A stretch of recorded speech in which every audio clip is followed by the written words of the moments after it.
How are you. उम्मीद करता हूँ आप सब खैरियत से होंगे। तो वेलकम टू वाओ केमिस्ट्री। आज का हमारा 9th क्लास का सेकंड लेक्चर है जिसका टॉपिक है ब्रांचेस ऑफ केमिस्ट्री। तो ब्रांचेस ऑफ केमिस्ट्री को हम लोग किस तरह एक ट्रिक के जरिए याद कर सकते हैं। आपको एक फिक्रा याद करना है और उसके एक फिक्रा याद करने के बाद आपको कंप्लीट ब्रांचेस ऑफ केमिस्ट्री आपको इस एक फिक्रा याद करने के बाद कभी भी नहीं भूलेगी। तो चलिए अपने टॉपिक की तरफ चलते हैं।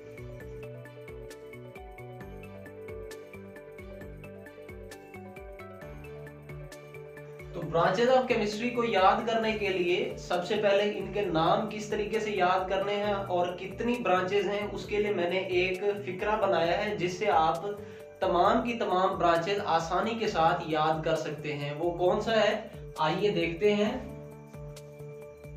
सबसे पहले आपने याद करना है एक फिक्रा, बिल्ली नू अच्छे से इंग्लिश मतलब अंग्रेजी, बिल्ली नू अंग्रेजी, इंग्लिश से आपने इसको अंग्रेजी याद करना है। बिल्ली नू अच्छे से अंग्रेजी पानी, ऑरेंज के बाद एंटर तो इस तरीके से बिल्ली नू अच्छे से इंग्लिश पानी, ऑरेंज एंटर। तो इससे इस एक फिक्रे से कि बिल्ली नू अच्छे से इंग्लिश पानी यानी कि अंग्रेजी पानी, ऑरेंज एंटर करवाओ। तो इस तरीके से आप एक ट्रिक के जरिए तमाम की तमाम ब्रांचेस के क्या है याद कर सकते हैं। तो इस तरह इस ट्रिक से आप लोग क्या कर सकते हैं, तमाम की तमाम ब्रांचेस के नाम याद कर सकते हैं आसानी से। तो इससे क्या मुराद होगा, बिल्ली से आपने लेना है बी से बायोकेमिस्ट्री और नू से आपने लेना है न्यूक्लियर केमिस्ट्री। उसके बाद है हमारे पास अच्छे, तो इसके ए से आपने लेना है क्या चीज, एनालिटिकल केमिस्ट्री।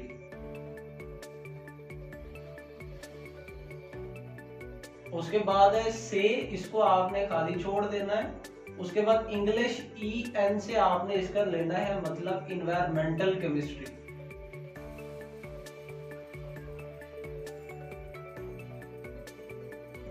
उसके बाद है हमारे पास पी ए एन ई पानी, तो पी से आपने लेना है फिजिकल केमिस्ट्री।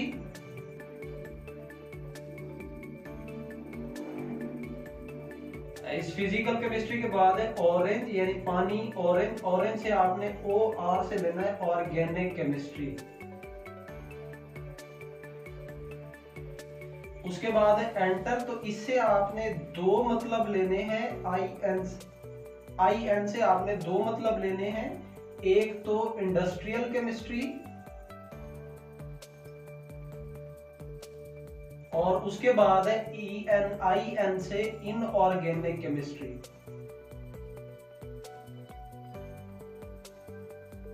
तो सबसे पहले आपने क्या करना है, सबसे पहले आपने ये एक फिक्रा याद करना है। ये एक क्या है जी, बिल्ली नू अच्छे से इंग्लिश पानी, ऑरेंज एंटर करवाओ।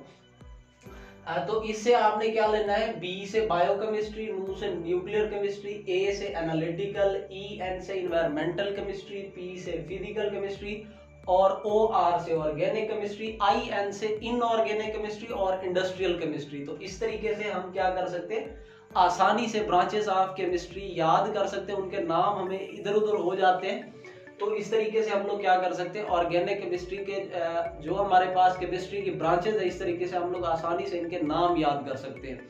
तो आइए देखते हैं कि इनको याद, इनकी डेफिनेशन किस तरीके से की जाती है। तो सबसे पहले हमारे पास बायोकेमिस्ट्री। तो बायो का मतलब होता है लाइफ। बायो का मतलब क्या है जी, लाइफ, जिंदगी। तो ब्रांच जिसके अंदर जानदार चीजों के अंदर केमिकल रिएक्शन, जानदार चीजों की कंपोजिशन, जानदार चीजों के स्ट्रक्चर का जब मुतालिया किया जाता है तो वो क्या कहलाता है, बायोकेमिस्ट्री कहलाता है। The branch of chemistry will deal with the composition, structure and chemical reaction taking place in living organism. तो ऐसी चीज, ऐसे केमिकल रिएक्शन जो लिविंग ऑर्गेनिज्म के अंदर जो जानदार चीज़ों के अंदर होते हैं उनको क्या कहा जाता है, बायोकेमिस्ट्री के अंदर उसको स्टडी किया जाता है। तो सेकंड वन है हमारे पास न्यूक्लियर केमिस्ट्री। जैसा कि इसके लफ्ज से भी आज न्यूक्लियर जो वर्ड है इससे भी जाहिर हो रहा है कि न्यूक्लियस के अंदर होने वाली रेडियो एक्टिविटीज और न्यूक्लियस की जो स्टडी होती है एटम के अंदर, न्यूक्लियस और एटम की रेडियो एक्टिविटी जो होती है उसका जो स्टडी होती है वो क्या कहलाती है, न्यूक्लियर केमिस्ट्री कहलाती है। The study of nucleus and it's radio activity is called nuclear chemistry. तो एक तो न्यूक्लियस के अंदर मौजूद इलेक्ट्रॉन्स हैं, प्रोटॉन्स हैं और उनकी जो रेडियो एक्टिविटी होती है, उनकी जो स्टडी होती है वो क्या कहलाती है, न्यूक्लियर केमिस्ट्री कहलाती है। उसके बाद क्या है हमारे पास एनालिटिकल केमिस्ट्री। एनालिटिकल, एनालाइज से निकला हुआ लफ्ज। एनालाइज का क्या मतलब होता है, किसी भी चीज का मुशाहिदा करना, किसी भी चीज को फोकस करना। तो मेरे हाथ में जब ये एक मार्कर है, बोर्ड मार्कर, तो मैं इसको क्या कर रहा हूँ, ऑब्जर्व कर रहा हूँ। तो इस ऑब्जर्वेशन को क्या कहा जाएगा, एनालाइज करना कहा जाएगा।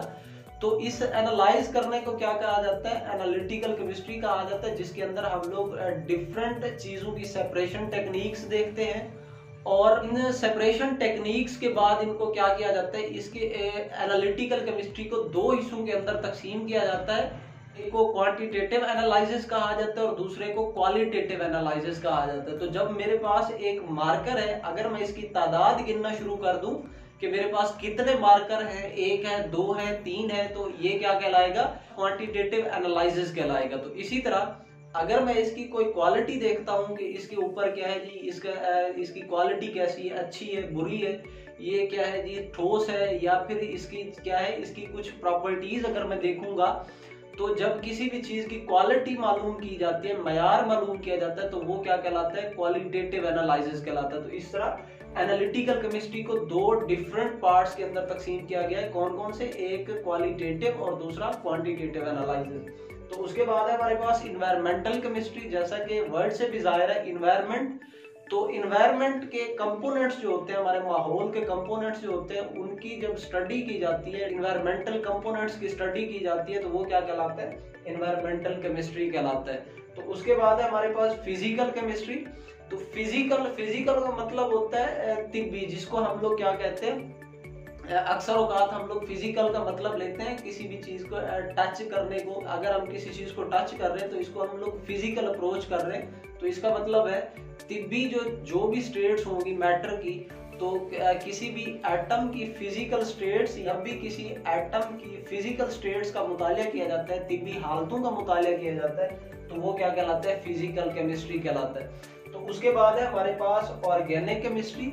ऑर्गेनिक और इनऑर्गेनिक जो है वो एक दूसरे के अपोजिट है। वो कैसे कि ऑर्गेनिक एक ऐसी केमिस्ट्री की ब्रांच है जिसके अंदर हम लोग पूरी पीरियोडिक टेबल में से सिर्फ दो एलिमेंट्स का क्या करते हैं, मुतालिया करते हैं। कौन कौन से, एक तो कार्बन और दूसरा हाइड्रोजन और इसके डेरिवेटिव्स। अब एक कार्बन और हाइड्रोजन का मुतालिया और फिर उनसे निकलने वाले दूसरे जो कंपाउंड्स होते हैं उनका मुतालिया क्या कहलाता है, ऑर्गेनिक केमिस्ट्री कहलाता है। तो इस तरीके से ऑर्गेनिक केमिस्ट्री के अंदर सिर्फ और सिर्फ हाइड्रोजन और कार्बन की स्टडी की जाती है। डेरिवेटिव्स क्या होते हैं कि डेरिवेटिव्स किसी भी चीज से निकली हुई दूसरी चीज, मतलब अगर क्या है, एक मेन कंपोनेंट है हमारे पास, मेन चीज है, उससे दूसरी चीजें जब अखज की जाती है तो वो क्या कहलाता है, डेरिवेटिव उसका कहलाता है। तो जिस तरह हमारे पास क्या होता है, एक मेन प्रोडक्ट होती है हमारे पास, दूध होता है, दूध से हम लोग क्या बनाते हैं, दूध से हम लोग जब क्या करते हैं कि दही बनाते हैं, दही से फिर उसकी लस्सी बनाई जाती है, लस्सी से फिर इसी तरह क्या किया जाता है, मक्खन बनाया जाता है, और मक्खन से फिर क्या किया जाता है, घी बनाया जाता है। तो ये सब सारी चीजें, घी, मक्खन, लस्सी और ये सारी चीजें, दही वगैरह, ये किस चीज के डेरिवेटिव है, दूध के डेरिवेटिव है। तो इसी तरह जब कार्बन और हाइड्रोजन की स्टडी की जाती है और कार्बन और हाइड्रोजन के साथ मिलकर जो चीजें दूसरी बनती हैं उनकी स्टडी क्या कहलाती है, ऑर्गेनिक केमिस्ट्री कहलाती है। तो उसके बाद है हमारे पास इनऑर्गेनिक केमिस्ट्री। इनऑर्गेनिक केमिस्ट्री क्या होगा कि केमिस्ट्री की ऐसी ब्रांच जिसके अंदर सिवाय कार्बन और हाइड्रोजन के बाकी तमाम एलिमेंट्स का मुतालिया किया जाता है, तो वो क्या कहलाता है, इनऑर्गेनिक केमिस्ट्री कहलाता है। उसके बाद है हमारे पास इंडस्ट्रियल केमिस्ट्री। इंडस्ट्रियल केमिस्ट्री क्या है कि इंडस्ट्री से लफ्ज निकला हुआ है। कोई भी चीज जब कमर्शियल स्केल के ऊपर प्रोड्यूस होती है, कमर्शियल स्केल से मुराद के बड़े पैमाने पे जब किसी भी केमिकल कंपाउंड को या दूसरी अशिया को बनाया जाएगा तो वो किस चीज के अंदर आएगा, इंडस्ट्रियल के अंदर आएगा। तो जब भी कोई केमिकल कंपाउंड, कोई भी प्रोडक्ट जब बड़े पैमाने पे बनाई जाती है, जब उसकी स्टडी की जाती है, तो वो क्या कहलाता है? इंडस्ट्रियल केमिस्ट्री कहलाता है। और वो इंडस्ट्रियल केमिस्ट्री के अंदर उन चीज़ों को स्टडी किया जाता है। तो उम्मीद करता हूँ आपको ये ब्रांचेस ऑफ केमिस्ट्री कभी नहीं भूलेंगी। तो जब हम लोग क्या करते हैं, इस एक सेंटेंस को याद कर लेते हैं, तो इस एक सेंटेंस से हम तमाम की तमाम ब्रांचेस ऑफ केमिस्ट्री के नाम याद रख सकते हैं। तो उम्मीद करता हूँ आपको ये वीडियो अच्छी लगी होगी। तो काइंडली हमारे चैनल को सब्सक्राइब करें और साथ में दिए गए बेल आइकन भी प्रेस करें, ताकि हमारी हर नई आने वाली वीडियो आप तक बार बार पहुंचती रहे। मिलते हैं अपनी नेक्स्ट वीडियो के अंदर, तब तक अपना ख्याल रखिएगा। अल्लाह हाफिज।